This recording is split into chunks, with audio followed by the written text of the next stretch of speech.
Et ces cours sont préparatoires pour ceux qui ont pu s'inscrire à la visite de l'exposition que nous ferons donc samedi 7 décembre, l'exposition toulousaine, puisque je n'ai pas pu obtenir un autre créneau que celui-là.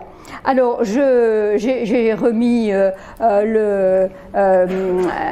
les diapositives qui correspondent au catalogue de l'exposition que je fais circuler. Je l'avais porté l'année dernière, mais bon, le public n'est peut-être pas exactement le même. Donc, le catalogue, l'énorme catalogue peut circuler pendant toute la séance.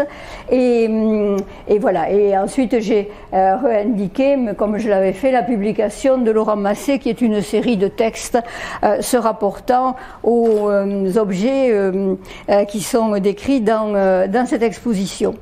Voilà. Alors, ce que je voulais dire, c'est que évidemment, j'ai été très contrainte pour l'organiser, tant par le choix de la date, puisque les créneaux pour les groupes, je voulais le mettre un jeudi, mais les créneaux sont très souvent réservés pour des scolaires ou pour des entreprises, donc je n'ai pas pu faire autrement que de les encore bien contente d'avoir une date le samedi. En revanche, pour ceux qui n'ont pas pu s'inscrire ou qui ne peuvent pas venir ce jour-là, l'exposition fonctionne jusqu'au début du mois de janvier, au 5 je crois, et à titre individuel, vous pouvez donc y aller. Là, il n'y a pas les restrictions qu'il y a pour les groupes, concernant les horaires ou concernant les jours, c'est parfaitement accessible. Donc à Noël, pendant les vacances, voilà, vous pourrez aller visiter cette exposition. Et j'ajoute que alors vous pouvez réserver un commentaire par un des membres du personnel des musées, mais ça c'est payant. En revanche, vous pouvez prendre un audio guide, et alors quelquefois c'est agaçant et je n'aime pas, mais les audio guides dont le texte est fait pour le musée Saint-Raymond et pour le musée des Jacobins sont tordants. Donc non seulement, si vous voulez, c'est d'un bon niveau scientifique, puisqu'évidemment celui qui a réalisé ces audio guides s'est documenté sur la question, mais c'est plein d'humour et donc on ne perd rien à suivre l'exposition avec les audio guides. Alors, donc aujourd'hui, nous allons entamer véritablement la croisade des Albigeois, contre les Albigeois, après cependant que j'ai fait un rappel du dernier cours, au cas où voilà, il n'y aurait pas exactement le même public. Alors, si vous vous souvenez bien, la montée des hostilités contre ceux qu'on appelle les hérétiques, cette montée des hostilités a pris très longtemps. Elle a été très lente.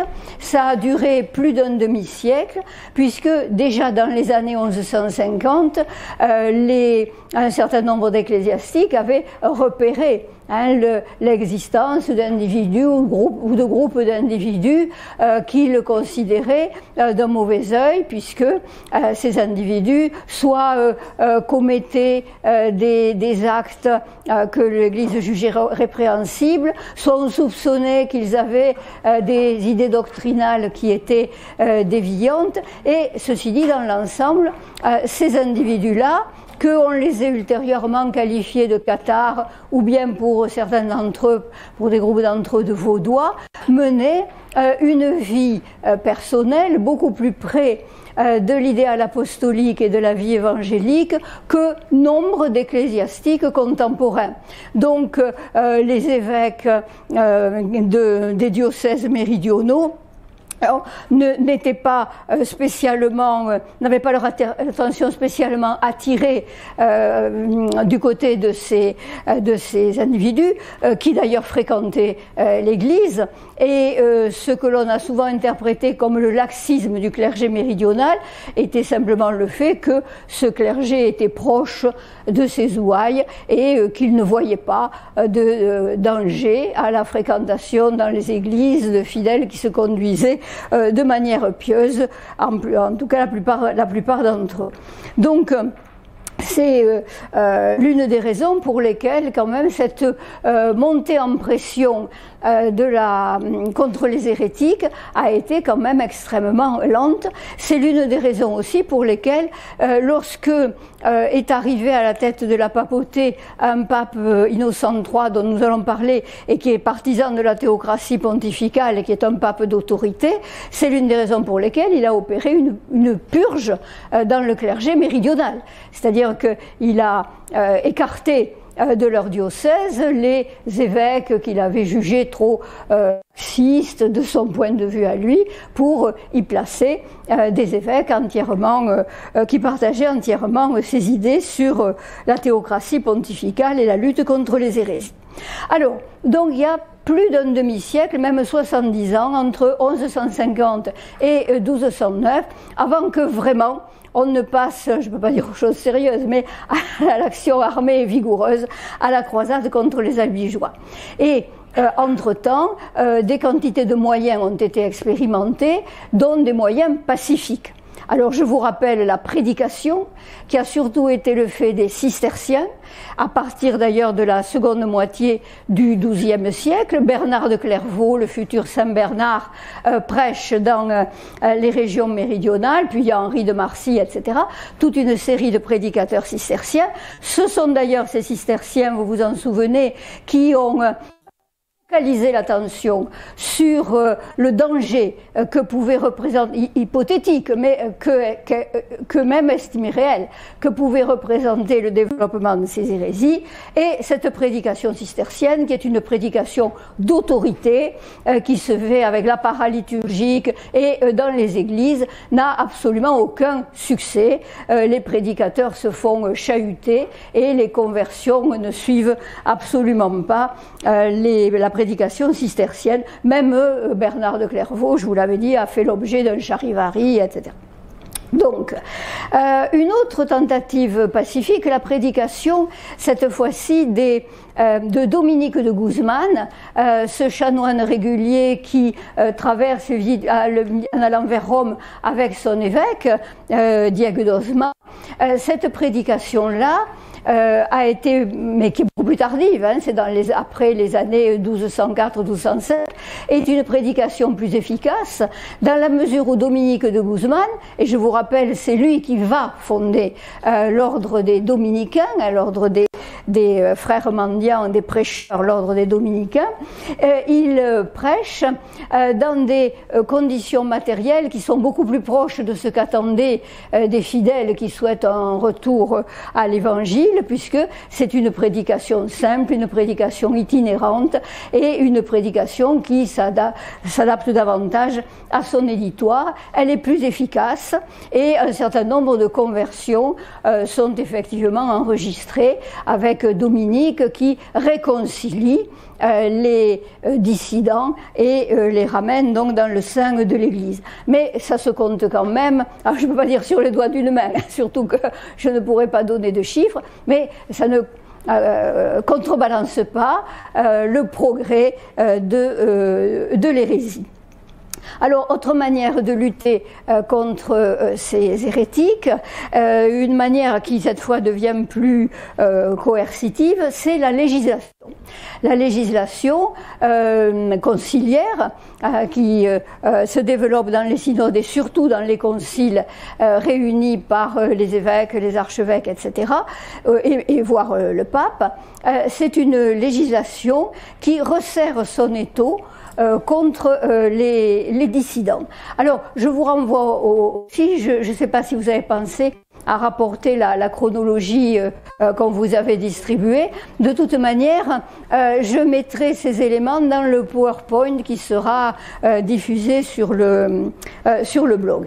Alors, cette législation, je vous la rappelle brièvement, elle est de plus en plus coercitive parce que, d'abord, elle assimile les hérétiques et les routiers, c'est-à-dire ces bandes armées qui semaient le trouble et perturbaient l'ordre voulu par Dieu sur terre. Donc on assimile, et par conséquent, ça veut dire que hérétiques et routiers sont passibles des mêmes peines. Hein. Puis on assimile hérétiques, routiers, et on les assimile en tant que perturbateur de l'ordre, hein, voulu par Dieu sur terre, perturbateur de la paix. D'ailleurs, la croisade, on l'appellera le negocium fidei et pacis, c'est-à-dire l'affaire de paix et de foi. La paix étant ce que l'on espère obtenir. Alors, assimilation des hérétiques, des routiers, et en étant on pointe du doigt également ceux qui protègent les hérétiques. Donc ça permet d'élargir très fortement le cercle de ceux qui vont devenir, qui sont suspects. Contre l'ensemble de ces trublions, il y a évidemment prévu les sanctions ecclésiastiques, c'est-à-dire l'excommunication individuelle, et l'interdit. L'interdit, c'est la mesure qui autorise l'Église à interdire l'administration des sacrements et la célébration de la messe sur le territoire de la personne dont dépendent les terres en question. Donc on peut jeter l'interdit sur les seigneuries possédées par un seigneur méridional, et théoriquement on ne peut plus célébrer la messe ni administrer les sacrements. C'est quand même un moyen, un sérieux moyen de pression. Alors, ce qui suit dans la progression de cette législation, c'est qu'à côté des sanctions spirituelles et des sanctions temporelles peuvent être prises, et en particulier, il est prévu de confisquer les biens de ceux qui ont été reconnus comme coupables d'hérésie. Cette confiscation des biens, elle prend, on l'appelle souvent dans la bibliographie, l'exposition en proie. C'est-à-dire que les terres des princes en particulier, ou des comtes, enfin, ou des féodaux qui sont qui sont convaincus d'hérésie, peuvent être confisqués effectivement par le pouvoir temporel. En fin de XIIe siècle, et je vous rappelle en 1199, cette bulle pontificale, et là en 1903 va arriver, cette bulle pontificale qui assimile l'hérésie à un crime de lèse-majesté. C'est un crime contre la majesté de Dieu. Mais le représentant de Dieu sur terre, c'est le pape, et ce crime de lèse-majesté, pour lequel il y a tout un arsenal de mesures précises, dont la sanction pouvant arriver jusqu'à la peine de mort, ce crime de lèse-majesté est évidemment le point culminant de cette législation contre les hérétiques. Alors, cette définition du crime de lèse-majesté, ça incite également les autorités séculières, les comtes, les princes, etc., les principaux membres de la société féodale, à une intervention, ça incite aussi à une intervention armée contre les hérétiques, que ce soit des individus ordinaires ou que ce soit eux-mêmes des seigneurs combattants. Voilà, alors après, à côté de cet ensemble de mesures qui certes sont encore pacifiques, on voit se développer les interventions armées et les condamnations. Condamnation, je vous rappelle, celle du bourgeois de Toulouse, Pierre Morand, qui est condamné en 1178. C'est un vieillard qui il n'en peut plus et finit par avouer ce que on attend de lui. Il est donc flagellé sur la place publique, ses biens sont confisqués, en fait, etc. Il doit démanteler les tours Intervention militaire en 1180, Henri de Marcy, le prédicateur cistercien, se fait quand même accompagner par une armée qui certes ne va pas combattre parce que la ville se rend, mais on voit la force militaire pointer son nez.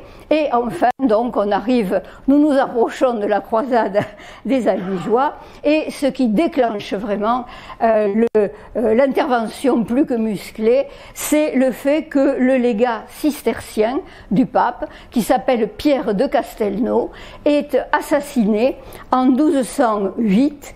Et alors Pierre de Castelnau, c'est lui qui avait excommunié le comte de Toulouse, Raymond VI, au motif qu'il protégeait les hérétiques et qu'il n'agissait pas assez contre les hérétiques. Et on a donc soupçonné, en tout cas c'est ce qu'a fait le pape Innocent III, on a soupçonné que le commanditaire de l'assassinat, c'était Raymond VI lui-même. Donc, alors Raymond VI, le comte de Toulouse, il est excommunié, il est accusé, à tort ou à raison, personne n'a jamais fait la preuve d'avoir commandité l'assassinat de Pierre de Castelnau, et à ce moment-là, le pape Innocent III, qui est un pape partisan donc, de la théocratie pontificale, lance l'appel à la croisade. Alors je vous ai remis, pour qu'on se remémore les choses, la carte du royaume de France avant ouais, je peux bouger, ça va. La carte du royaume de France avant, bien sûr, sous Philippe Auguste et bien avant la croisade des Albigeois. Donc le comté de Toulouse occupe tout cet espace-là, des espaces languedociens et une partie de la Provence. Et sur la deuxième carte qui précise la situation méridionale avant la croisade, vous voyez donc indiqué en rouge les territoires du comte de Toulouse, à l'intérieur duquel, à l'intérieur de cet ensemble, il y a en vert les terres qui dépendent des vicomtes de Trincavel, qui sont les vicomtes d'Albi et de Carcassonne, et les zones en jaune, ce sont les zones qui dépendent des comtes catalans devenus rois d'Aragon, qui dominent effectivement la Catalogne et l'Aragon, et qui exercent aussi leur influence sur un certain nombre de comtés de l'autre côté des Pyrénées, hein, après, en passant la frontière des Pyrénées. Alors, le pape Innocent III va prêcher la croisade, peu de temps après l'assassinat de Pierre de Castelnau, dans un discours enflammé dont je vais vous montrer un peu plus loin les premières lignes. Et avant d'entamer les opérations militaires de la croisade, je vous présente les protagonistes. Alors, les protagonistes, je crois que mon machin ne va pas suffisamment éclairé, mais enfin on essaie. Voilà, ce sont les comtes de Toulouse, les Raymondins, hein, dont évidemment les armes, c'est la croix de Toulouse que Laurent Massé propose de qualifier de croix raymondine, hein, puisque c'est vraiment l'emblème des comtes de Toulouse. Et là, je vous ai indiqué des sceaux, hein, de ces mêmes comtes de Toulouse. Alors, ceux qui tous ne vont pas nous intéresser au premier chef. Raymond V, c'est quasiment du passé puisqu'il est mort en 1194. Alors, bien entendu, c'était lui qui avait aussi alerté, malgré tout, les cisterciens sur la propagation des hérésies.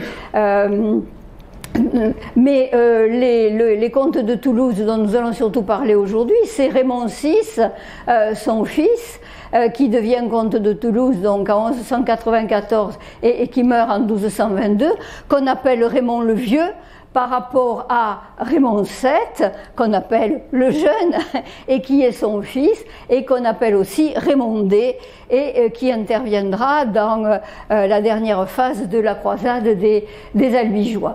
Alors, Raymond VI, ceux qui iront voir l'exposition en écoutant le commentaire audio dont je vous parlais, verront qu'il y a, feront attention au fait qu'il y a tout un chapitre. Il s'est marié 5 fois, Raymond VI, soit parce que ses épouses sont mortes, soit parce qu'il y a différents moyens de s'en débarrasser.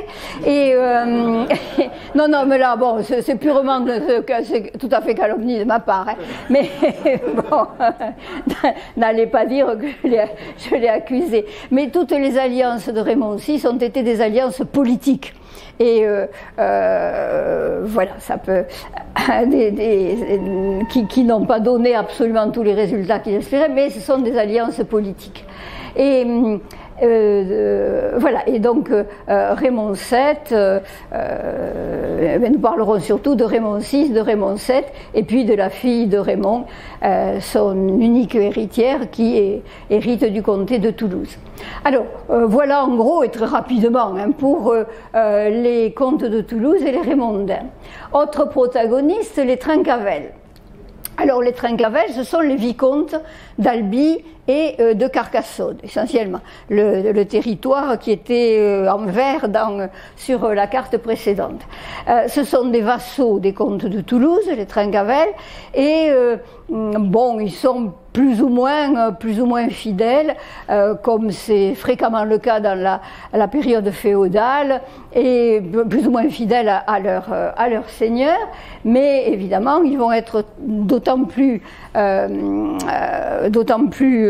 touchés et concernés par la croisade contre les Albigeois que leur territoire est en plein dans la zone estimée comme la plus infestée par l'hérésie, d'une part, et que d'autre part, Raymond VI, dans un premier temps, va détourner l'attention du pape et des forces armées en direction des Trincavel, par opportunisme et par prudence. Alors ces Trincavel, la diapositive que vous avez là vous montre un des Trincavel chevauchant, je ne sais pas si vous y voyez très bien, ce cheval qui est caparaçonné aux armes des Trincavel que vous avez ici. C'est un croquis qui a été recolorisé. Il est tiré de la chanson de la croisade des Albigeois dont je vous montrerai d'autres extraits et dont et il est tiré de manuscrits dont le croquis lui-même, si vous voulez, n'est pas en couleur, est difficile à lire. Donc ça a été recolorisé et on y voit les armes des Trincavel que vous voyez ici.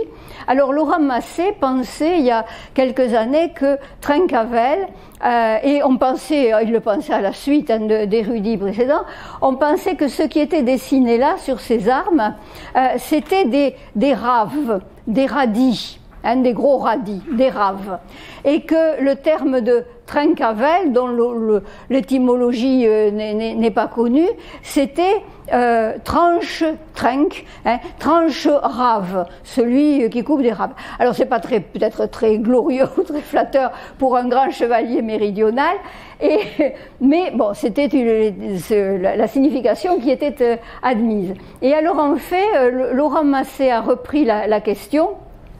Et il s'est rendu compte, en comparant ces bandes où on voit des silhouettes alternées blanches et noires, en les comparant à l'intérieur des manteaux de parade fourrés que portaient les grands seigneurs méridionaux. Alors, ce n'est pas de l'hermine. Ce n'est pas de l'hermine, parce que si c'était de l'hermine, ça serait plus grand et plus allongé. C'est vraisemblablement du verre, VAIR, la pantoufle de Cendrillon, c'est-à-dire de l'écureuil. Et ces manteaux étaient fourrés de fourrure d'écureuil, donc c'est des petites fourrures et elles sont cousues, elles sont juxtaposées, donc il y a le ventre, le dos, etc., ce qui explique la différence de couleur. Et il pense que cette explication est la bonne, dans la mesure où il a retrouvé un épisode des croisades où on représente effectivement deux seigneurs méridionaux, alors peut-être en roi, j'ai un petit peu oublié les détails précis, et l'un d'entre eux, pour affirmer son autorité, tranche le manteau du seigneur, manteau qui est donc fourré avec cette fourrure d'écureuil, et Trincavel, dans la mesure où c'est un jeu de mots, ça peut aussi s'expliquer par tranche-vel, le voile, le tissu. Bon, est-ce que cette étymologie tient plus la route que la précédente?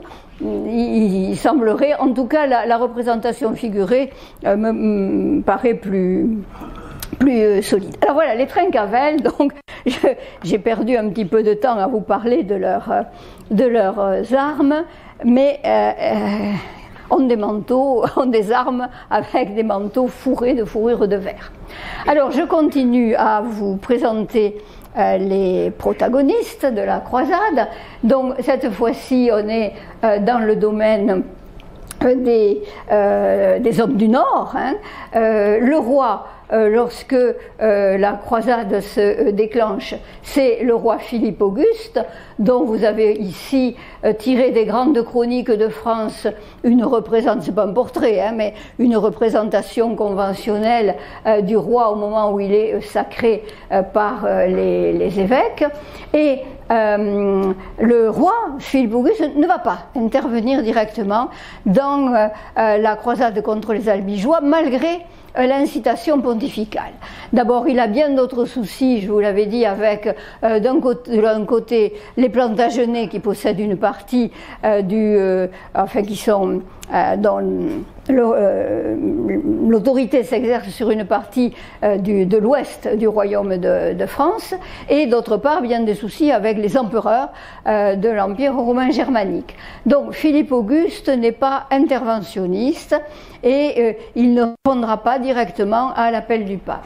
Il finit cependant par écouter les suppliques autoritaires quand même d'Innocent III en déléguant cette fonction de lutte armée contre les hérétiques à l'un de ses vassaux d'Île-de-France, Simon de Montfort, dont vous n'avez pas ici la photo puisque ça n'existait pas, mais une représentation très tardive, ce tableau, qui est un tableau du XIXe siècle, qui est exposé d'ailleurs dans le cadre de l'exposition de Toulouse. Alors Simon de Montfort, c'est un seigneur d'Île-de-France qui n'est pas un des très très grands vassaux de Philippe Auguste, mais c'est un vassal de Philippe Auguste. Il réunit autour de lui ce qu'on a appelé les barons du Nord, c'est-à-dire d'autres vassaux de Philippe Auguste, donc quand même sous le contrôle de la royauté, et il va devenir le héros de la croisade contre les Albigeois, un héros qui est maudit par tous les méridionaux. Ce qui fait que les biographies de Simon de Montfort ou les opinions que l'on trouve souvent dans la littérature sur Simon de Montfort sont des opinions extrêmement négatives. Alors, le Simon de Montfort,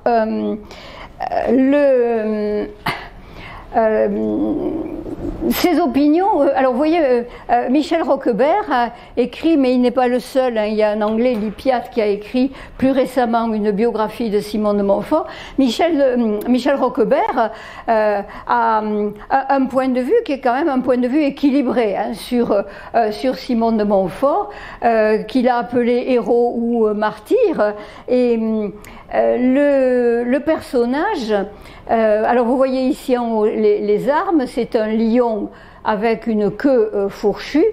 Le personnage est caractéristique de ce qu'était un grand chevalier de la période des XIIe et des XIIIe siècles.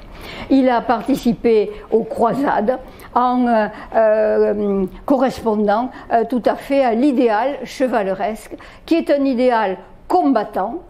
Il s'agit de combattre pour Dieu, notamment dans le cadre de la guerre sainte et des croisades. Donc, il ne s'agit pas de faire du sentiment. Ce sont des combattants tout à fait aptes à diriger des opérations militaires, les massacres qui peuvent s'en suivre, voire pour la croisade contre les Albigeois, les bûchers.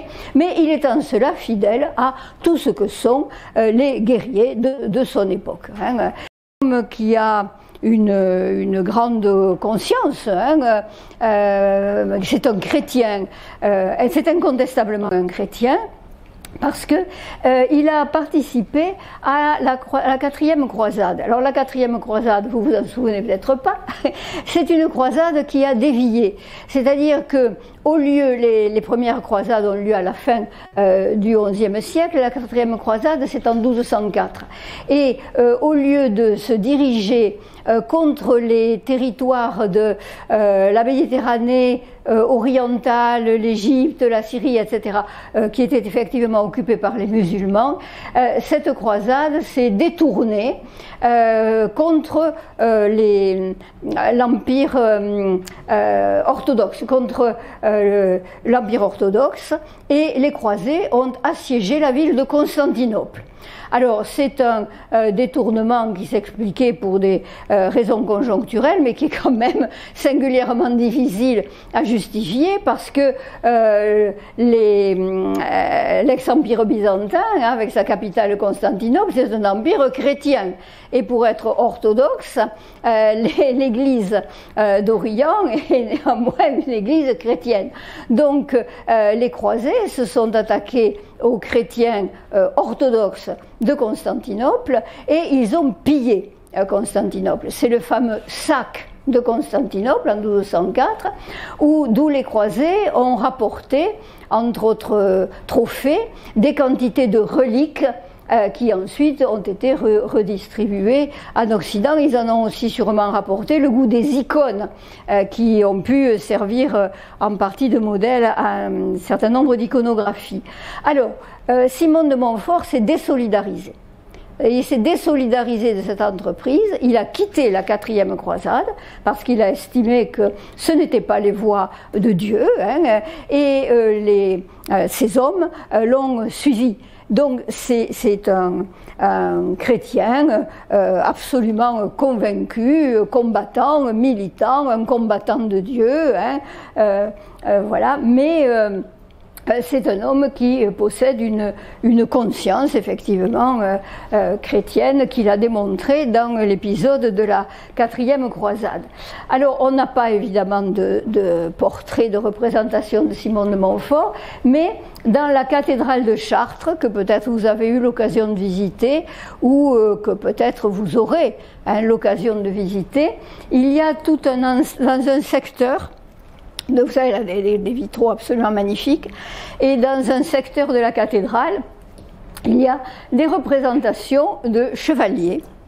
Et ici, vous avez représenté les Montfort. Alors, dans le catalogue de l'exposition, on dit que c'est Simon de Montfort. Et on avait travaillé il y a quelques années avec Laurent Massé là-dessus. À mon avis, c'est pas absolument sûr. Il est tout à fait possible qu'il y ait Simon de Montfort, reconnaissable à ses armes, le lion à la queue fourchue, reconnaissable aussi à cette bannière qu'il porte, et qui porte les armes de la ville de Castres. Or, les Montfort vont devenir comte de la seigneurie de Castres, mais il se peut qu'il y ait Simon et Amaury de Montfort, son fils, qui va prendre le relais dans les opérations militaires à partir de 1218, quand son père meurt sous les murs de Toulouse. Et ce qui rend la chose possible, c'est que certes, Simon de Montfort est le héros, le preux de la croisade contre les Albigeois, alors c'est celui-là ou celui-là, j'en sais rien, mais son fils, Amaury de Montfort, qui a moins de succès dans les opérations militaires, mais est un preux chevalier lui aussi. Tous les Montfort, ils sont partis à la croisade dans la génération suivante aussi, et Amaury de Montfort est proche du futur roi, qui est le fils de Philippe Auguste, le roi Louis VIII, le jeune roi Louis VIII. Et toute cette partie des verrières de Chartres est en fait illustrée par des vitraux qui représentent l'entourage de Louis VIII, les fidèles chevaliers qui sont vraiment un peu la garde rapprochée de Louis VIII. Donc c'est pour ça que je pense qu'il y a peut-être, vous direz que bon, c'est une subtilité, en tout cas on a là les Montfort, qu'on est Simon de Montfort ou Simon et Arnaud, on a là représenté les preux chevaliers que sont les Montfort. D'ailleurs, enfin bon, mais ça je vous le dirai après. Quand je parlerai de Castres, vous me faites un petit signe pour que je vous dise ce que je sais sur les Montfort à Castres. Alors, je vous l'ai déjà présenté, je me suis trompée dans mon ordre. Voilà. Alors, cette croisade des Albigeois, elle a été très étudiée par Michel Roquebert, dans des publications des années 1980. Vous le voyez là, c'est en 3 volumes correspondant aux 3 grandes phases. Enfin, ça dépend comment on découpe les épisodes de la croisade des Albigeois. Et il en a donné, ce sont de très gros volumes, il a donné une description extrêmement détaillée à partir de nombreuses sources des événements politiques et militaires de la croisade des Albigeois, avec de nombreuses cartes détaillées elles aussi, mais tout en noir et blanc, pas facile à scanner, et donc je ne me suis pas servi des cartes de toutes les opérations militaires. Mais enfin, si vous êtes curieux de toute la série des sièges, il faut lire l'épopée cathare. Alors pour travailler sur cette croisade des Albigeois, on dispose de plusieurs sources contemporaines qui se recoupent, mais également ne partagent pas évidemment le même point de vue. Alors, le plus hostile aux hérétiques du Midi, c'est Pierre Dévaux du Cernay, qui a écrit l'histoire albigeoise. Il est proche de Simon de Montfort. Et Pierre Dévaux, c'est un cistercien, c'est un ecclésiastique, c'est un cistercien, et il est très très très hostile aux hérétiques, et c'est un proche de Simon de Montfort, qui c'est également, il est tout à fait convaincu par l'idéologie d'Innocent III sur la théocratie pontificale, et il a donc un point de vue particulièrement hostile. Alors en ce qui concerne la théocratie pontificale et l'idéal d'Innocent III, j'ai oublié de vous rappeler que Innocent III n'est pas le pape qui a inventé la théocratie pontificale, mais il est à la suite d'une lignée de papes qui ont contribué à exalter le pouvoir pontifical, et il représente un petit peu l'apogée de cette idée de la théocratie pontificale, qui veut que le pouvoir spirituel soit au-dessus des pouvoirs temporels.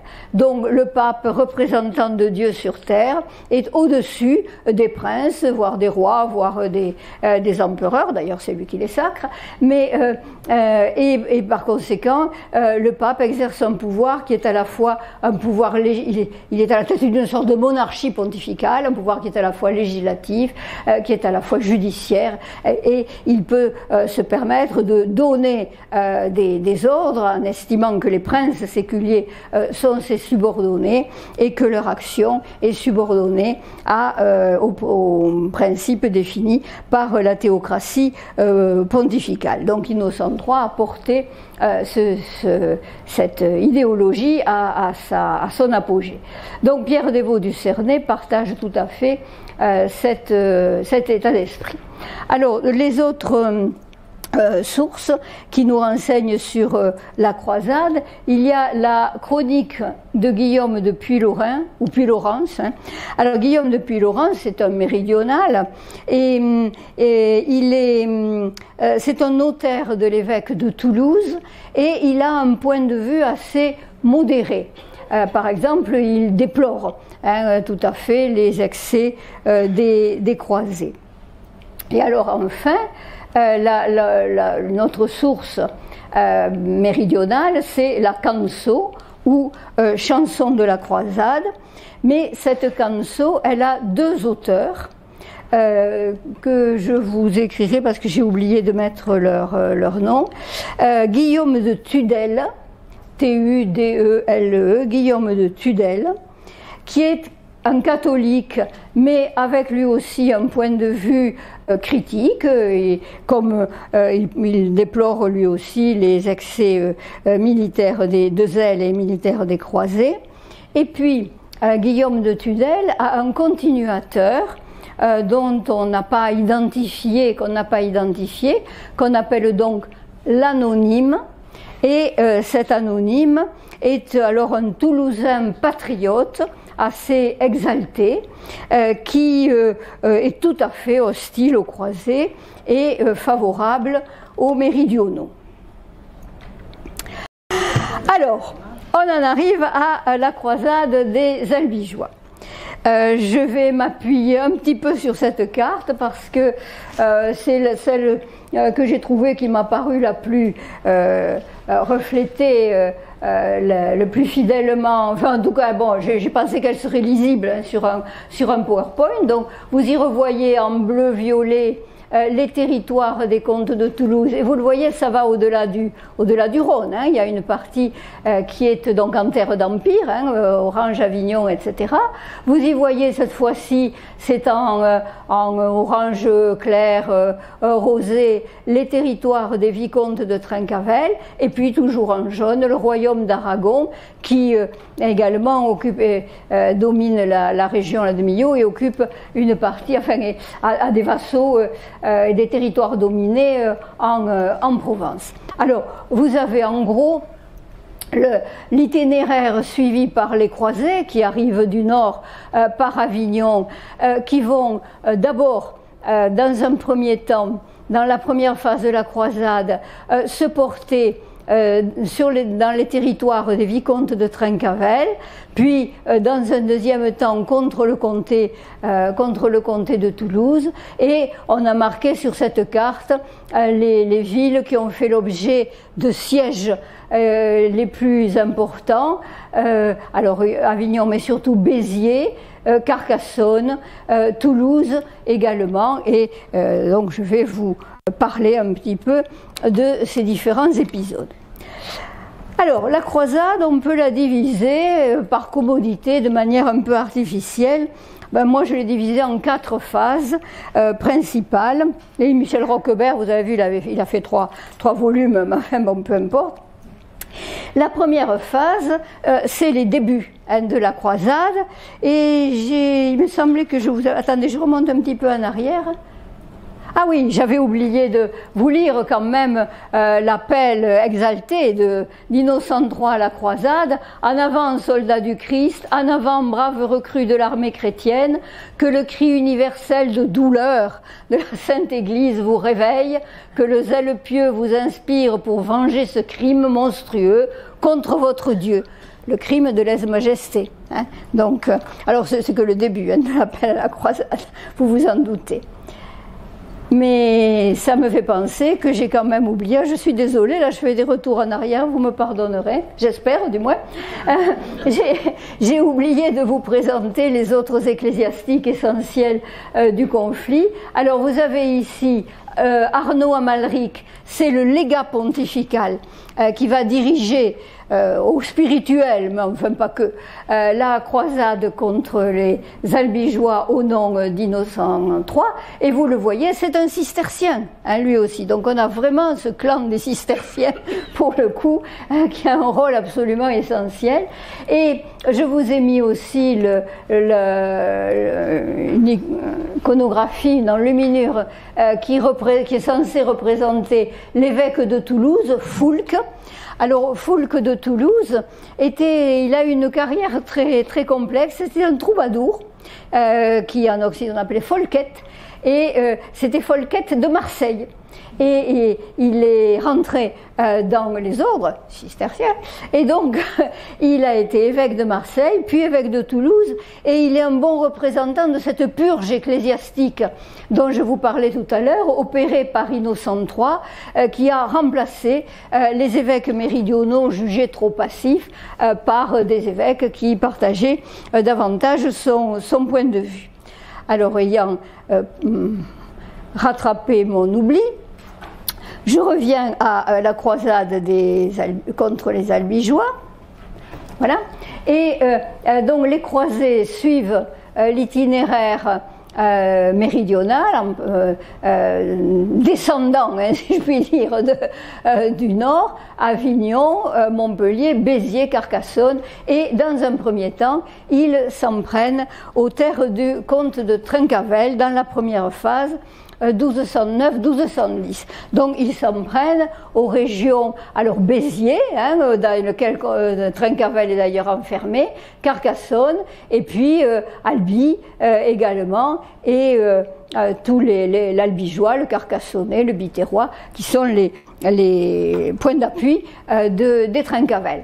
Alors pourquoi est-ce que Simon de Montfort et sa troupe de vassaux s'en prennent d'abord dans l'expédition armée au Trincavel? C'est parce que le comte de Toulouse, Raymond VI, qui est catholique, mais qui a été excommunié par le légat Pierre de Castelnau, il sera excommunié vraiment à plusieurs reprises, il meurt excommunié, il vit excommunié, il se marie, bon, enfin, donc les excommunications sont périodiquement levées, mais il est toujours dans le collimateur, dans la mesure où, bien que catholique, ne donnant pas de signe d'appartenance à l'hérésie, il a protégé, selon les ecclésiastiques, selon le pape et les légats pontificaux, il a laissé l'hérésie se propager dans ces territoires. Donc, comprenant que sa situation est une situation difficile, Raymond VI, qui est un diplomate, plus que ce n'est un guerrier, se soumet avant le déclenchement des opérations militaires, il fait amende honorable et il se croise aux côtés des croisés, en désignant de manière plus ferme comme objectif premier de la croisade les territoires de son vassal Raymond Roger Trincavel. Donc les croisés s'en prennent d'abord en 1209 et 1210 au territoire des Trincavel. Alors plusieurs opérations militaires importantes, ça y est, voilà, Béziers. Alors Béziers acquiert dans le récit, dans tous les récits concernant la croisade des Albigeois, c'est un temps fort de la croisade. C'est l'un des premiers sièges les plus spectaculaires, et on attribue au légat pontifical Arnaud Amalric une phrase dont tout le monde est persuadé qu'il l'a prononcée, qui est « Tuez-les tous, Dieu reconnaîtra les siens ». Donc tout le monde le connaît. Alors en fait, il est très vraisemblable que Arnaud Amaury n'a jamais prononcé cette phrase-là, et d'ailleurs dès le XIIIe siècle, Césaire de Heisterbach dit « On dit que le légat Arnaud Amaury aurait dit gna gna gna, etc. » Donc c'est déjà une rumeur et très probablement une fake news, mais enfin bon, c'est comme ça. Alors, ce siège de Béziers est également célèbre pour d'autres raisons, parce que les méridionaux sont assiégés effectivement dans Béziers avec Raymond Roger Trincavel. C'est un siège qui dure. Comme la plupart des sièges, là il y a une intervention militaire parce que les biterrois font une sortie qui est malencontreuse. Mais ils étaient, comme une bonne partie de ces sièges, il y a bien sûr des opérations militaires, hein, mais c'est parce qu'on affame les villes et parce qu'on les coupe de l'approvisionnement en eau. C'est ça le véritable moyen, si bien que Raymond Roger Trincavel, qui est soucieux quand même de ses vassaux et puis du peuple d'une de ses villes principales, ouvre les portes de la ville et se rend. Alors il se rend, il est fait prisonnier et quelque temps après, il meurt en prison de maladie. Bon, voilà, hein, on peut imaginer, soupçonner tout ce qu'on veut, mais c'est donc un coup dur pour évidemment toute la seigneurie des Trincavel. Alors la reddition de Raymond Roger Trincavel, eh bien les terres de Raymond Roger Trincavel sont exposées en proie. Hein. Donc elles sont offertes aux vainqueurs, donc à Simon de Montfort. Et Simon de Montfort devient vicomte des terres des Trincavel, et en particulier il est désormais à la tête de la vicomté de Castres. Et je vous avais dit tout à l'heure de me faire penser à vous en parler parce que c'est un épisode qui n'est pas très connu de l'histoire, si vous voulez. Enfin, me semble-t-il, de l'histoire de Castres, parce qu'en fait, donc, Simon de Montfort a reçu la vicomté de Castres. Il a d'ailleurs séjourné, Castres lui a servi de base militaire dans la phase suivante dont je vais vous parler, en 1211-1212. Il y a passé Noël, notamment. À Noël, les opérations militaires, enfin dans l'hiver, les opérations militaires stagnent quand même un petit peu. Et ça a été le centre de sa seigneurie. Alors cette seigneurie, par la suite, il l'a laissée à son frère Philippe de Montfort, étant donné que lui-même était appelé par d'autres interventions nécessaires du côté du comté de Toulouse, et Philippe de Montfort l'a transmis à ses propres enfants. Donc il y a eu au XIIIe et au XIVe siècle, en fait, Castres et la seigneurie de Castres dépendaient de la branche des Montfort. Et elle a fini par échoir au XIVe siècle à une Éléonore de Montfort. Et si vous allez visiter le musée Goya de Castres, il y a dans la deuxième ou troisième pièce, je ne me rappelle plus, une frise qui rappelle les personnages postérieurs, bien sûr, qui rappelle les personnages importants de la seigneurie, enfin de la ville de Castres, et il y a un portrait un peu tardif, mais d'Éléonore de Montfort, et au XIVe siècle, dans les années 1350. Et les Montfort ont eu une nécropole familiale à Castres, mais la branche cadette, celle qui descend de Philippe de Montfort, etc. Comme je vous le disais tout à l'heure, ce sont tous de pro-chevaliers.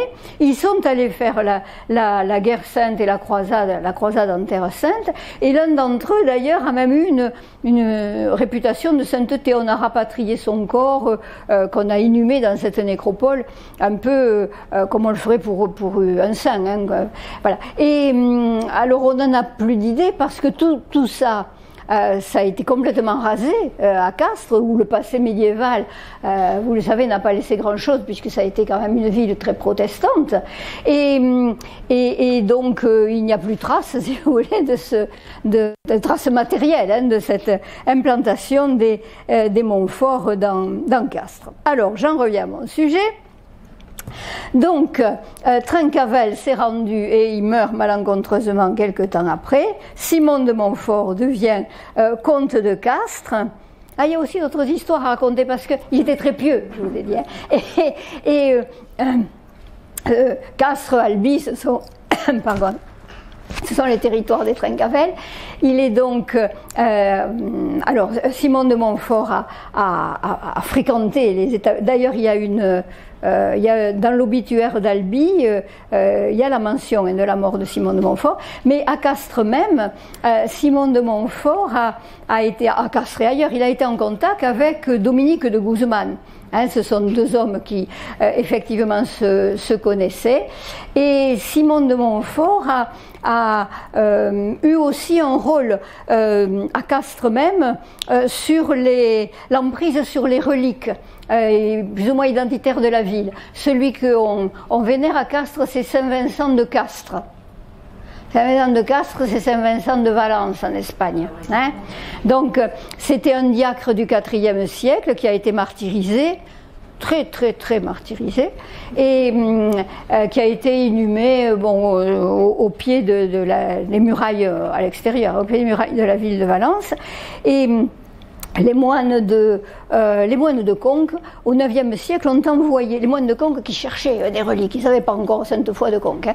Donc, ils ont envoyé, l'abbé de Conques a envoyé des moines chercher les reliques de Saint Vincent, là-bas, hein, au fond, le Saint-Vincent de Valence. Alors, les deux moines, au bal j'ai oublié le nom du jour, descendent, si je puis dire, enfin, ils vont sous les murs de Valence, ils trouvent la sépulture de Saint-Vincent, parce qu'il y avait écrit Vincentius dessus, ça aide, hein, et donc, ils récupèrent la dépouille de Saint-Vincent qui était mort au IVe siècle, on est au IXe, hein, et ils récupèrent la dépouille, et elle était en si bon état qu'ils sont obligés de casser, de plier et de casser carrément les os, en tout cas au niveau des articulations, pour le faire rentrer ce qui restait de Saint-Vincent dans un sac, de manière à le dissimuler. le sac en question le dissimule dans une charrette. Alors, ce sont des récits géographiques, hein, mais bon, on dissimule le sac en question dans une charrette de foin et les deux moines de Conques repartent vers le nord. Alors, ils repartent, ils passent à Saragosse. À Saragosse, l'évêque a entendu parler d'une histoire louche, d'autant plus que les deux moines, assez imprudemment, se mettent le soir en prière devant leur char de foin. Donc, dans lequel il va dire. Alors, l'évêque, avant de la chose, il fait récupérer les deux moines en question et il les interroge à la manière forte. Donc, il fait pendre Obald par les testicules et jusqu'à ce qu'il avoue. Alors, Obald tient le coup. Il n'avoue pas, mais au bout d'un moment, il n'en peut plus quand même. Et au lieu d'avouer qu'il transporte les reliques du glorieux martyr Vincent, il se dit, voilà, on va s'en tirer autrement. Et il dit que oui, il transporte des reliques, mais c'est le corps d'un certain Saint Marin. Alors, du coup, l'évêque laisse repartir les deux moines de Conques, mais il garde les restes de Saint Marin, qui en fait donc Saint Vincent, mais vénéré sous le nom de Saint Marin. Ça n'empêche pas de faire des miracles. Donc, les deux moines reviennent à Conques et puis ils n'ont rien rapporté à l'abbé. L'abbé furieux les chasse et voilà, il les chasse et donc Obald trouve refuge pas très très loin de Conques, dans une autre abbaye bénédictine à Castres. Dans l'abbaye qui était l'abbaye Saint-Benoît de Castres, pas encore Saint-Vincent, Saint-Benoît de Castres. Donc là, il raconte son histoire à l'abbé de Castres, qui réagit d'une manière plus diplomatique et qui se dit que tout ça c'est quand même très intéressant. Et l'abbé de Castres envoie des émissaires, mais qui vont discuter à Saragosse et avec l'évêque de Saragosse et avec l'émir musulman qui domine la région. Et grâce à ces négociations diplomatiques, les reliques de Saint-Vincent, enfin de Saint-Vincent donc de Valence, de Saragosse, qui deviennent Saint-Vincent de Castres, sont rapatriées à Castres, où elles sont mises dans une magnifique châsse qui depuis a été détruite par les protestants, voilà, mais qui figure sur les armes de la ville de Castres. Et les moines de Conques qui n'ont rien, eh ben, vont lancer, l'abbé de Conques qui n'a rien, va lancer ses moines pour chercher d'autres reliques de Saint-Vincent dont on dit qu'elles se trouvent à Agen. Et les moines qui vont vers Agen et qui s'introduisent dans la communauté religieuse d'Agen pendant une dizaine d'années, deviennent d'ailleurs, c'est astucieux, les gardes des reliques d'Agen. Et dans ces reliques d'Agen, beaucoup plus prestigieuses que les reliques d'un Vincent qui est peut-être un autre Saint-Vincent, il y a les reliques de Sainte-Foy de Conques, qu'il récupère et qu'il ramène à Conques. Voilà, l'histoire des vols sacrés. Bon alors je reviens, je me laisse égarer, je reviens à mon sujet. Donc, donc Simon de Montfort et puis ensuite sa famille sont seigneurs de Castres. Mais désormais, Trencavel étant mort, Simon de Montfort est libre de se diriger vers Toulouse. Cette fois-ci vers les terres du comte de Toulouse. Alors ce qu'il fait, avec empressement, mais quand même, et c'est une constante un petit peu dans la croisade, il est gêné à plusieurs reprises, c'est même un véritable obstacle, par le système féodal de la quarantaine. C'est-à-dire Simon de Montfort a avec lui des chevaliers qui sont les vassaux du roi de France, il a des grands seigneurs avec lui, etc. Mais le service de l'ost féodal, le serment de fidélité que l'on porte donc à son suzerain, vous oblige à participer à l'armée et au combat dirigé par ce suzerain, mais pendant 40 jours, c'est une quarantaine. Donc, passé la phase de la croisade de 1209 à 1210, la fameuse croisade éclair, beaucoup de chevaliers sont revenus et de seigneurs sont revenus dans le nord. Et donc, pour Simon de Montfort, il y a toujours eu le problème de se procurer des renforts. Donc, de demander des renforts, de demander un renouvellement de la prédication, un renouvellement des injonctions pontificales, etc. Alors, phase suivante, 1211-1212, Montfort se dirige donc contre le comté de Toulouse.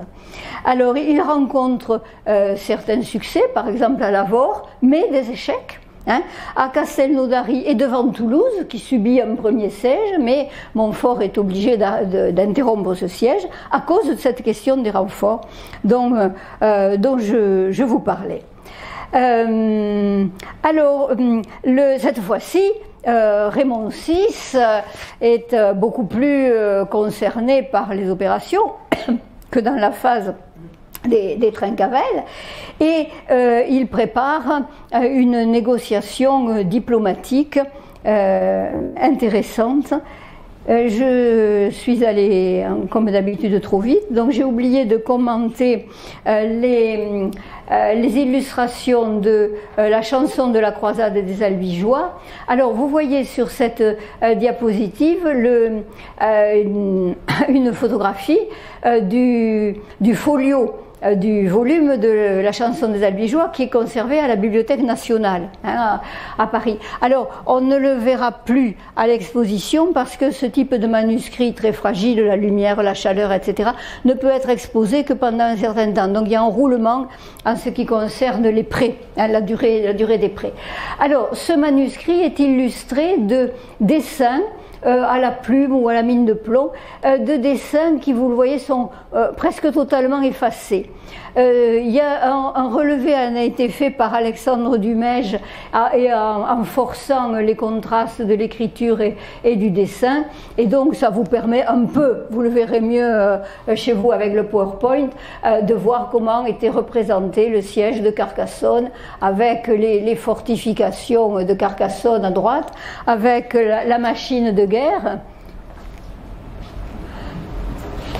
Ici, la machine de guerre qui est une catapulte, hop, on projette les pierres, et puis les chevaliers assaillants.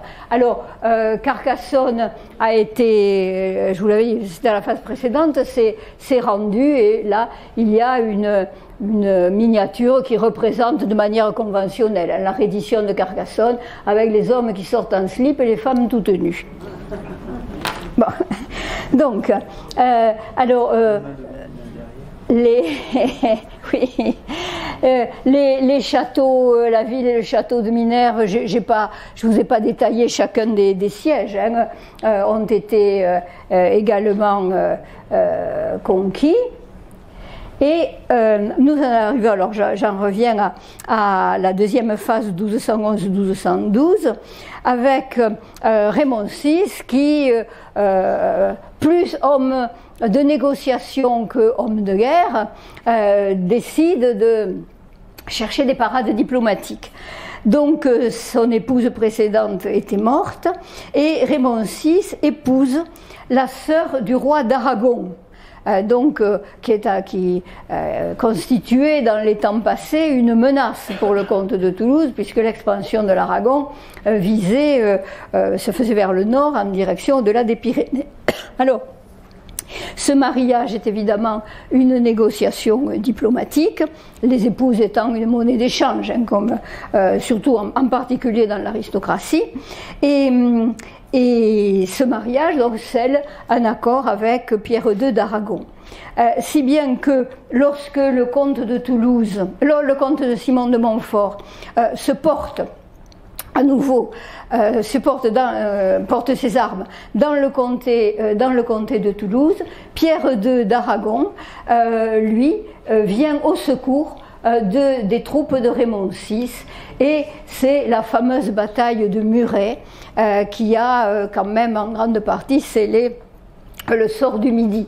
Alors sur les grandes chroniques de France, vous voyez représenter les troupes affrontées, hein, c'est-à-dire d'un côté Pierre II d'Aragon, qui est très catholique, hein, et Pierre II d'Aragon et Raymond VI de Toulouse, et de l'autre côté Simon de Montfort. Là, on ne peut pas distinguer lequel est lequel, mais dans la miniature suivante, tirée d'un manuscrit de la Bibliothèque nationale, on voit Simon de Montfort qui alors là est là, hein, puisque vous reconnaissez, peut-être vous le verrez mieux sur le PowerPoint, le lion à la queue fourchue, et Pierre II d'Aragon avec les armes d'Aragon, les bandes rouges alternées d'or.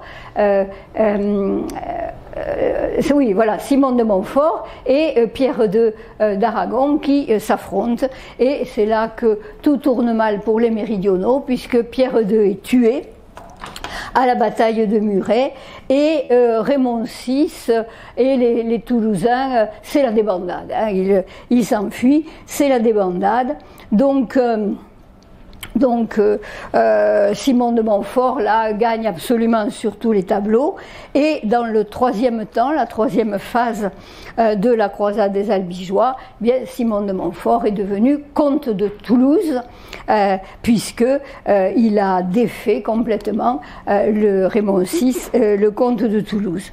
Donc Simon de Montfort, il est vicomte de Castres et il est désormais comte de Toulouse. Alors on est dans la troisième phase, hein, de cette croisade contre les Albigeois, à peu près 1214-1200 consécutive donc à la défaite de Muret, 1214-1218. Après Muret, le concile de la 34, qui s'est tenu sous l'égide de Innocent III, a démis complètement Raymond VI de ses fonctions. Et ce concile est absolument fondamental pour les théories sur la théocratie pontificale, et il est fondamental aussi parce qu'il jette les bases des structures futures ou des entreprises futures. C'est dans ce concile de Latran que le pape rencontre Dominique de Guzman, qui a en projet la fondation, enfin c'est à ce moment-là que ça se négocie, du futur ordre des prêcheurs, hein, qui sera rapidement d'ailleurs mis en place, l'ordre des dominicains. Dominique de Guzman fonde le couvent féminin de Prouille.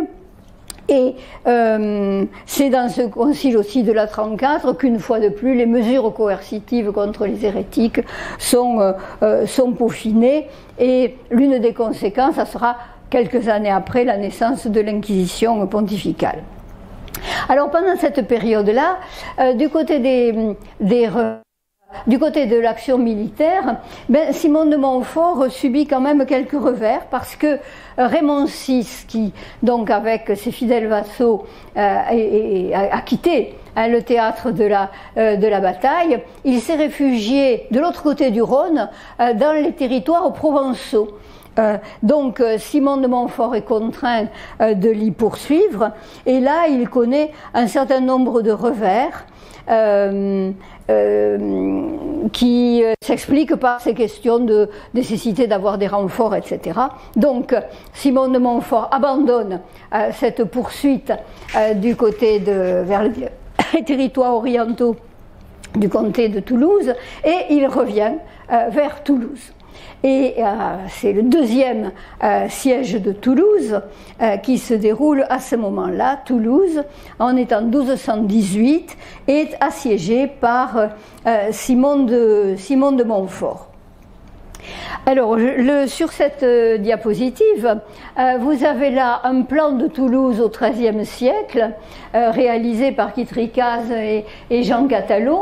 Vous y reconnaissez le territoire de la cité, proprement dite autour de la cathédrale Saint-Étienne, le territoire du bourg qui s'est développé autour de Toulouse, autour de Saint-Cernin, excusez-moi, autour de Saint-Cernin, ici, voilà, là, et l'enceinte, qui protège la ville de Toulouse, qui est désormais une enceinte commune au bourg et à la cité. Alors vous voyez que cette enceinte se compose d'un certain nombre, alors de murailles bien sûr et de tours, ainsi que de portes qui sont figurées là par ces petits carrés. Les étoiles bleues indiquent les endroits où il y a des travaux. À ce moment-là dans Toulouse, c'est comme toutes les villes, une ville qui est constamment en construction et ça n'a pas trop changé, et en travaux, en tout cas pour la voirie actuellement, et alors ces travaux affectent les bâtiments ecclésiastiques puisque il faut rénover la cathédrale Saint-Étienne, enfin, etc. bien sûr, et puis ces travaux affectent également l'enceinte qui faut constamment, inconstamment entretenir, rénover, surtout dans les circonstances d'un siège. Alors ici, vous avez un édifice quand on me montre 3 pierres au sol. Hein. Donc, vous voyez, alors ici on est dans le secteur du château Narbonnais, qui est ici, là vous avez la route qui arrive de Narbonne, hein, l'ancienne via Domitia par conséquent, donc on est dans le secteur du château Narbonnais. Pardon ?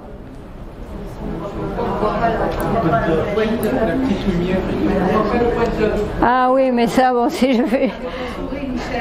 Ah oui, alors c'est vrai, ça, je suis pas...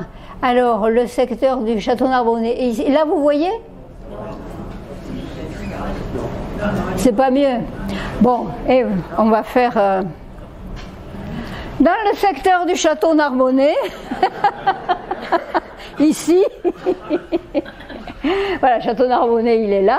Il est donc un des éléments de l'enceinte, hein, et ce que vous voyez ici en gris, ce sont les lys et les fossés hein, qui entourent l'enceinte.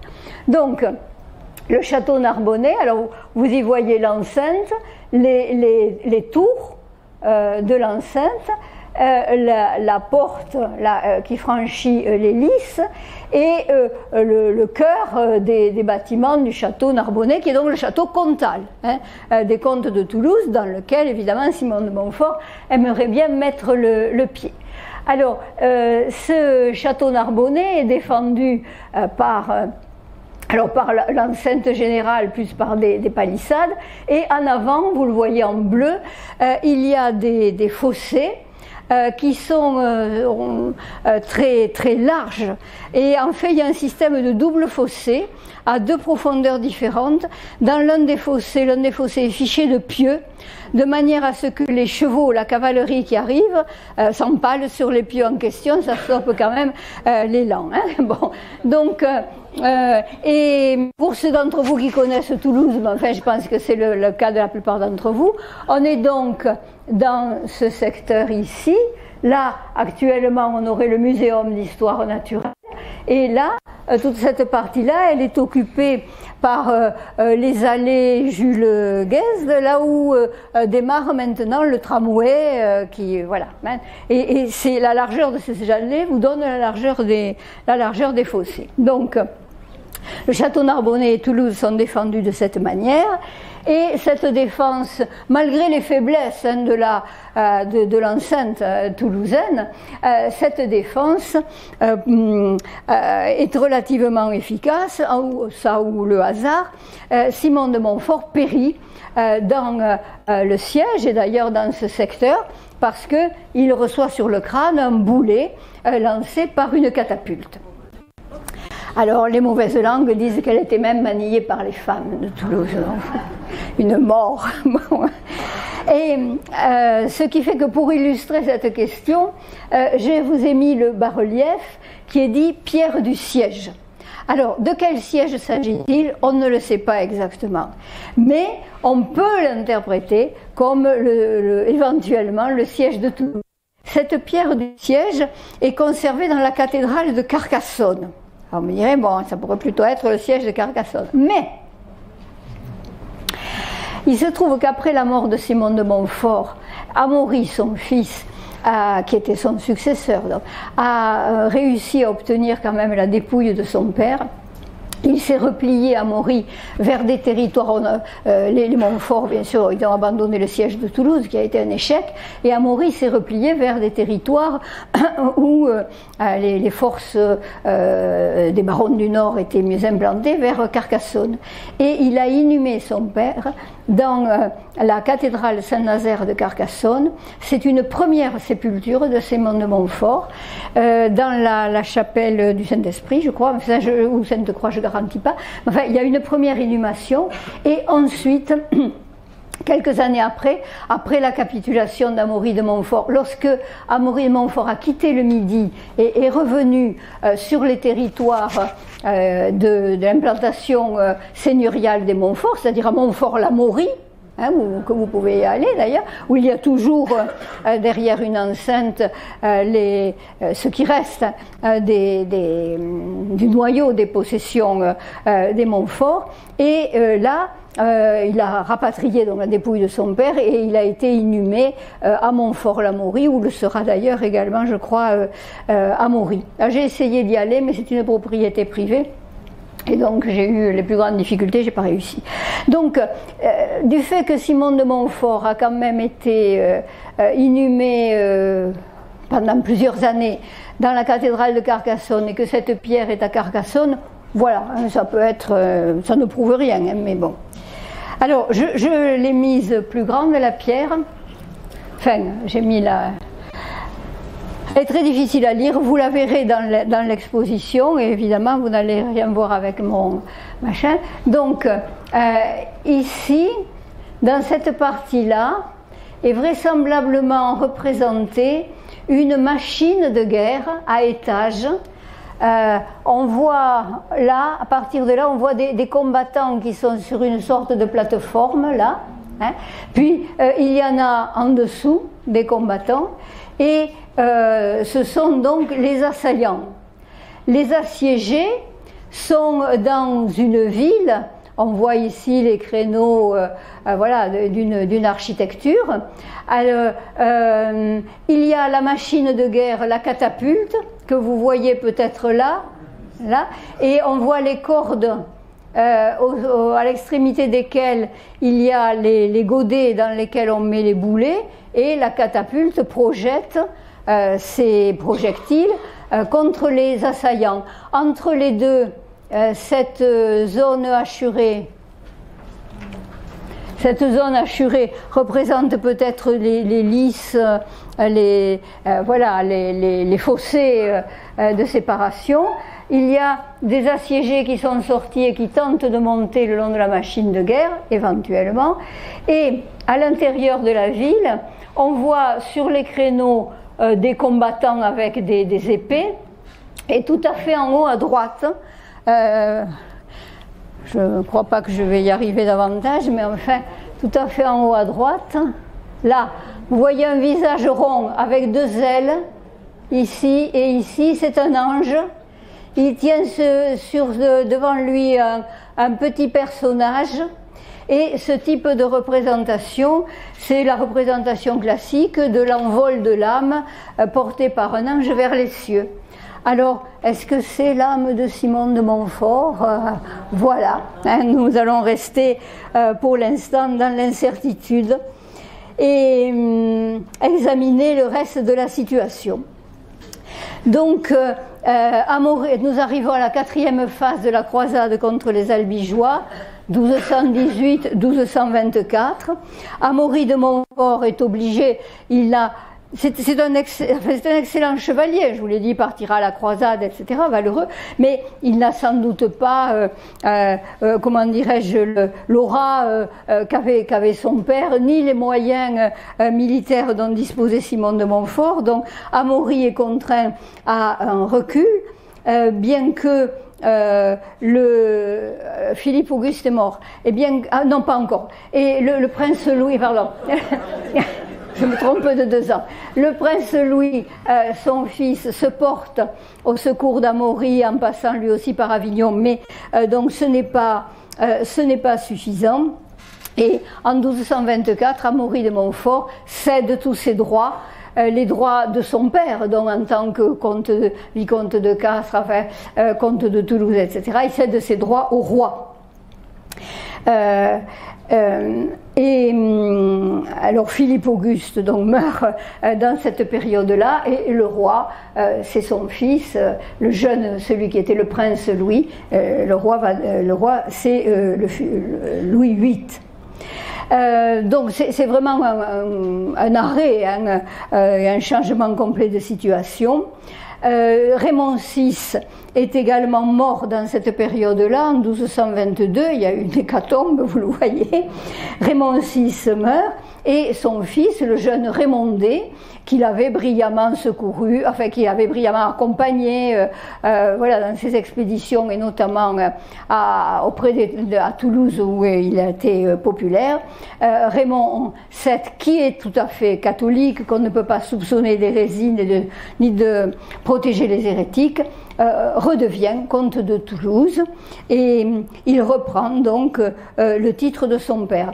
Quant à Raymond VI, il est inhumé chrétiennement quand même, parce qu'il prend l'habit des Hospitaliers de Saint-Jean de Jérusalem, et donc il est inhumé ad succurrendum, comme on dit, c'est-à-dire dans l'habit des Hospitaliers et dans le prieuré Saint-Jean de Toulouse. Alors on dit que fait cette inhumation, bon, il était quand même un peu, voilà, il a été tellement de fois excommunié, je crois qu'il est encore, donc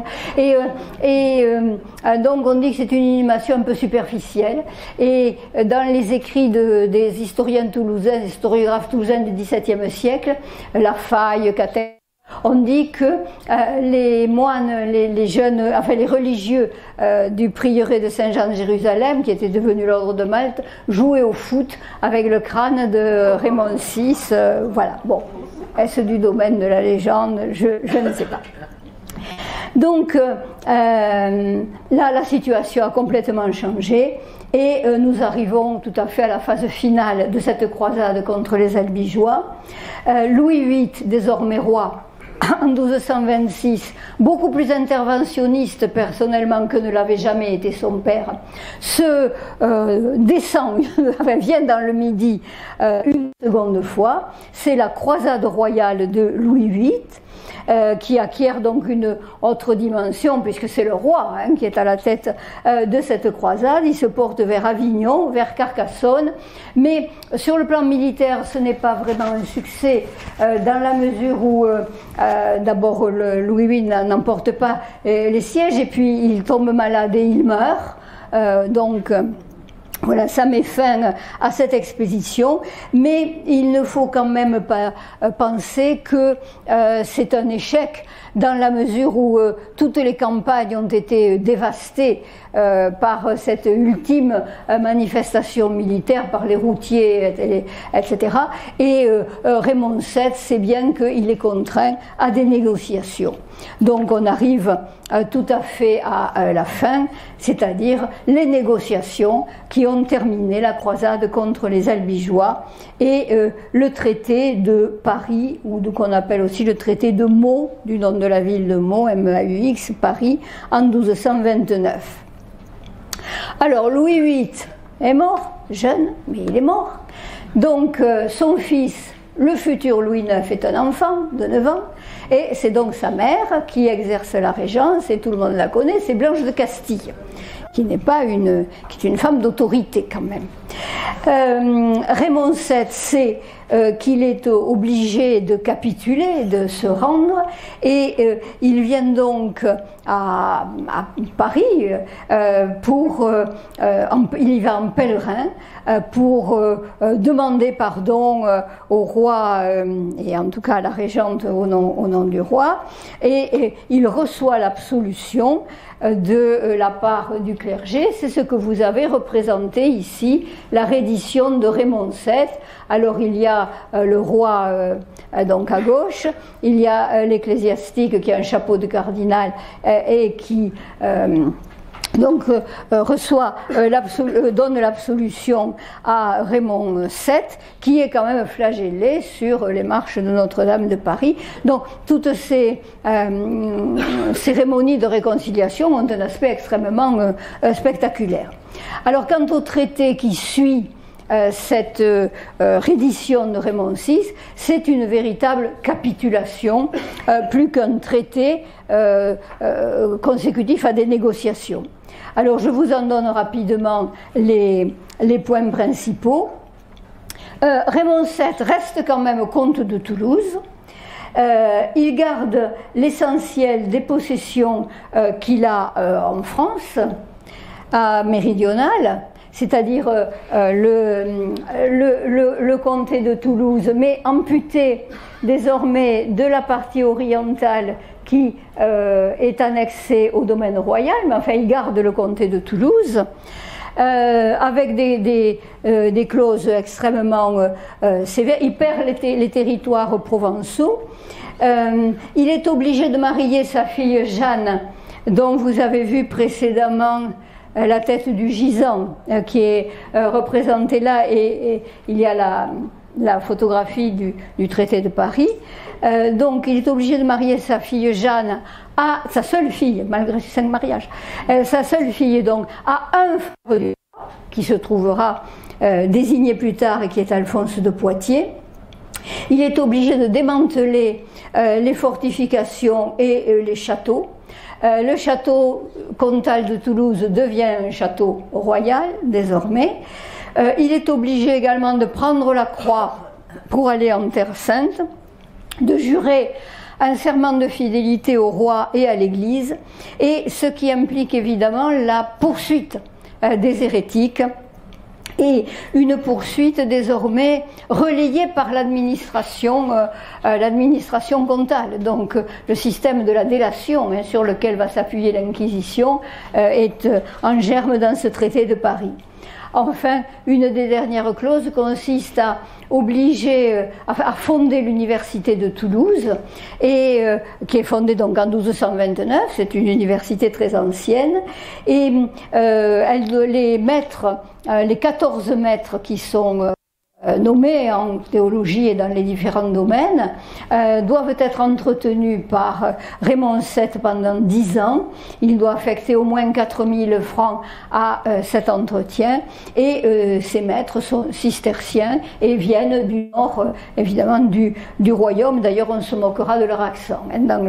On a quelques témoignages dans ce sens-là.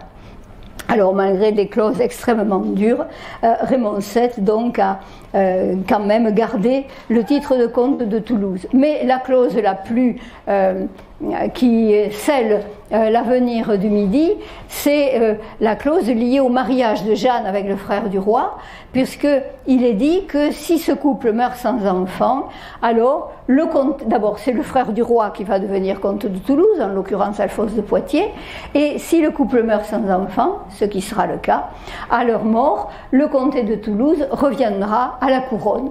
Et vous voyez donc la différence entre les deux cartes, puisque en bleu il y a ce qui découle, qui appartient réellement à la couronne, et vous voyez que sous le règne suivant de Philippe le Bel, et tout le Midi de la France a été rattaché, tout le comté de Toulouse a été rattaché au domaine royal. Alors à partir de ce moment-là, c'est l'administration royale qui était déjà présente avec Alphonse de Poitiers, le système des sénéchaussées, etc., qui se met en place.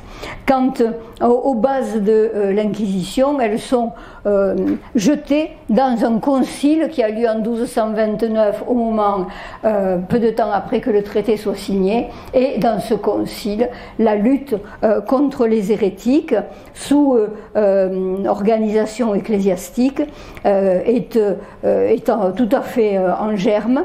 Ce concile donne tout pouvoir à l'Église, qui va enquêter, juger, prononcer la sentence, et puis remettre le coupable au bras séculier, qui appliquera donc, puisque l'Église ne peut pas verser directement le sang, le bras séculier, c'est-à-dire les princes territoriaux, et en l'occurrence Alphonse de Poitiers, appliqueront les sentences qui peuvent être bien sûr des sentences de mort, pas que, on le verra, mais qui peuvent être des sentences de mort.